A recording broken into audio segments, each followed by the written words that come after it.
This video is brought to you by friend of the channel, Squarespace. Stick around to learn more about them, as well as a special offer they're making available through my channel.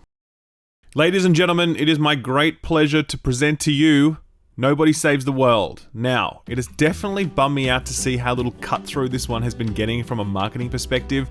I remember seeing a trailer for it a while back and I was like, hey, that looks cool. But then I didn't really hear anything about it at all until it was announced as a day one Gamepass title. And then I got an email from their PR team with an early review code. It was early January, I was on holidays, and it looked like a nice chilled out game to play through while I was on a break, so I thought, yeah, sure, let's give it a shot. More than that though, this thing is made by Drinkbox Studios, the team behind Guacamelee. Now, Guacamelee is one of my favorite Metroidvanias ever. I loved it so much, and you could just tell that the people who made it were so talented because they nailed the art style, and the presentation, and the writing, and the level design, and the enemy design, and the combat design, and the Metroidvania progression. They just nailed all of it, and to this day, Guacamelee holds up beautifully, and if you haven't played it, I really recommend you do so. So all these factors lined up to get me playing this one, and I have to say, I really wasn't feeling it at the beginning. For the first 3 hours or so, I was like, I don't know about this. Like, what's up with this? It just wasn't clicking for me. It felt like the robust, watertight, end-to-end game design of Guacamelee just wasn't to be found here. And I was thinking to myself, has Drinkbox dropped off? Pretty soon after that, I was thinking to myself, God, chill up, you are such a dickhead to have doubted Drinkbox. Of course this was going to wind up being excellent, because the people who made this know what they are doing. And Nobody Saves the World ended up becoming a game that I just devoured. It's like 20 hours long, and I think I finished it in just over 2 days. I just smashed through it, because continuing to play it hour after hour was just such a joy. Nobody Saves the World is a wholly unique 2D adventure experience that combines the classic stylings of Zelda with the class-based systems of ARPGs, with Metroidvania level design and a roguelike spin to keep dungeons feeling fresh and challenging each time you step into them. It has a gorgeous art style, it is funny, it is well-paced, it is devoid of unnecessary flabby elements. It's just the complete package, man, for real. I love this, and I think you will too.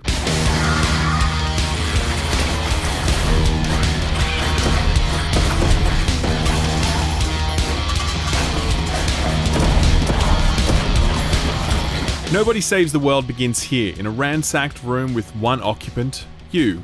Only you don't know who you are since you're suffering from amnesia. You find an innocuous looking wand, but just as you make that discovery, an uppity wizard apprentice walks in and accuses you of murder. You are summarily banished to the dungeon below, and that's where things get interesting.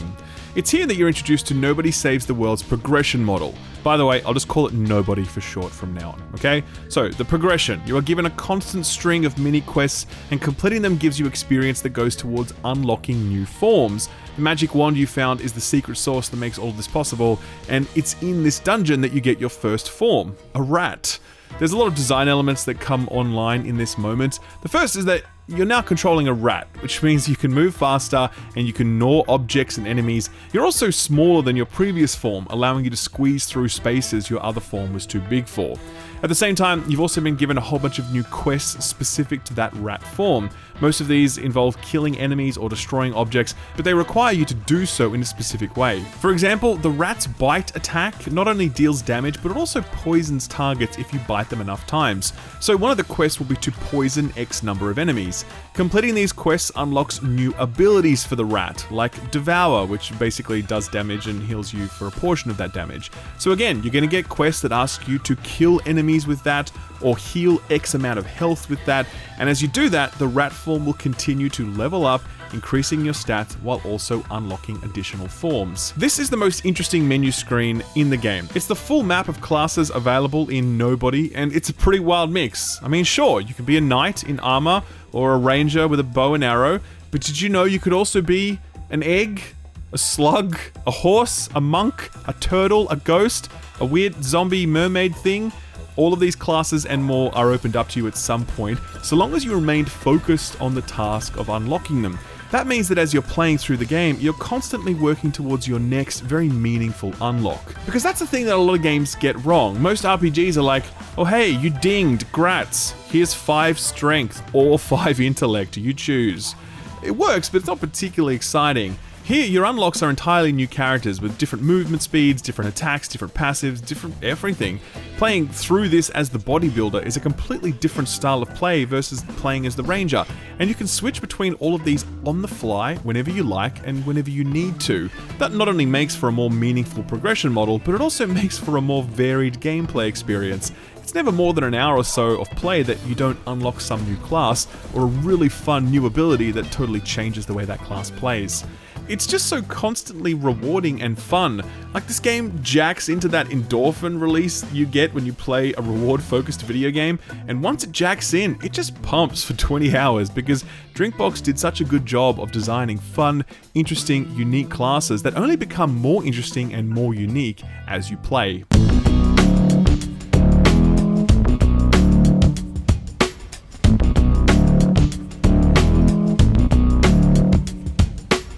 So you might be looking at this and thinking, okay, looks cute, but the gameplay looks a little simple. Is there much depth here? Question mark.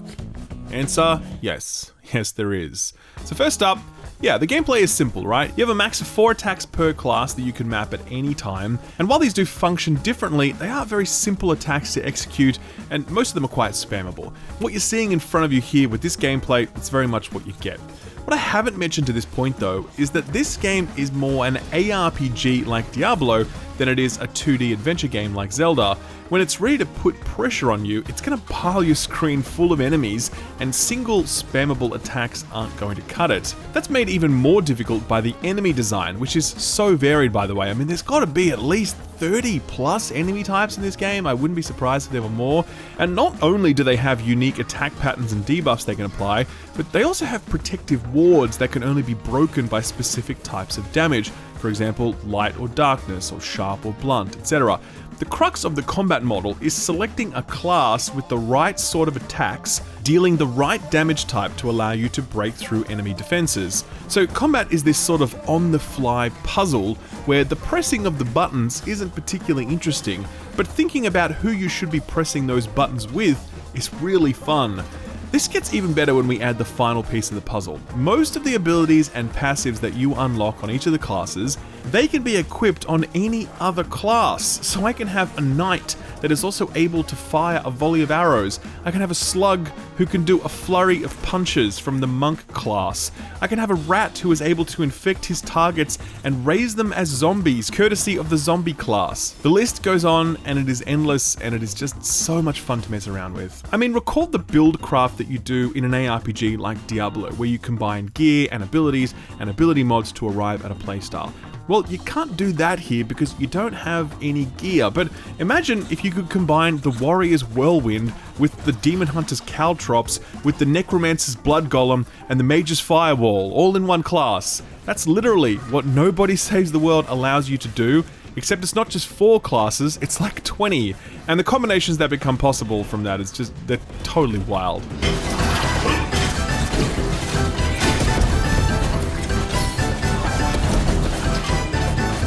So outside of this class and combat system, Nobody manages to nail pretty much everything else it's doing as well. It's set in a compact but dense open world that is sectioned off at first, but that opens up by degrees as you complete quests, meet new allies, gain new abilities, and just explore. Much like that rat in the dungeon, there are sections of this map that can only be accessed by smaller classes. Similarly, there's a lot of water on this map, and that can only be crossed by one of the amphibious classes you'll unlock about halfway through your playthrough. This alone immediately transforms the map, allowing you to go back and explore secret hidden areas, or opens up shortcuts between areas that used to take a really long time to reach, etc. Exploration is a really big part of this experience. Some of the objectives and collectibles on the map are marked, but most are not. And as you think about where to go next, you'll be consulting the map to see if there's some pathway or waterway you haven't fully explored yet, and you feel so expertly guided by the level design because so long as you're paying attention, you are always going to find a way forward. The map is littered with little combat challenges and random NPCs you'll meet needing help, or towns which can serve as quest hubs. Within some of those towns are guilds like the Warriors, Mages, or Thieves Guild, and they'll each have their own unique quest chains full of advanced combat challenges that mirror the most demanding combat challenges that Guacamelee would throw at you. These challenges are the same puzzle that the broader combat is, where you have to combine your classes with your abilities, with your damage types, to do things that seem impossible at first, but as you experiment and tweak tweak your build, you will get there in the end, and it is always super satisfying. The pinnacle challenge this game throws at you are the dungeons. Now, there's a lot of these, probably 15 to 20 maybe. Combat in the overworld is typically pretty cruisy and low stakes, but dungeons significantly up the ante for a number of reasons. Firstly, you have to clear the entire dungeon up to the boss teleport pad without dying. If you die, you'll go back to the very start of the dungeon, every enemy respawns, and the dungeon layout is randomized. Where before you'd have to go left, now you might have to go right. Where a room might be full of explosive zombie enemies, now it might be full of poisonous ranged enemies. This adds a distinct roguelike element to the proceedings that you'll only feel if you fail, but it makes the cost of failure very meaningful. You really don't care if you die in the overworld. You really care if you die 15 minutes into a dungeon because all of that progress is totally wiped away. It sounds more annoying than it actually is because, like I said, this game is just such a joy to play through that you really don't mind having to play more of it. The most clever thing these dungeons do though are the modifiers. These will apply things such as explosive enemies or no health drops or status effects last 5 times longer or all damage is a one-shot death, for example, etc. These modifiers are another layer to the puzzle that the combat model already presents.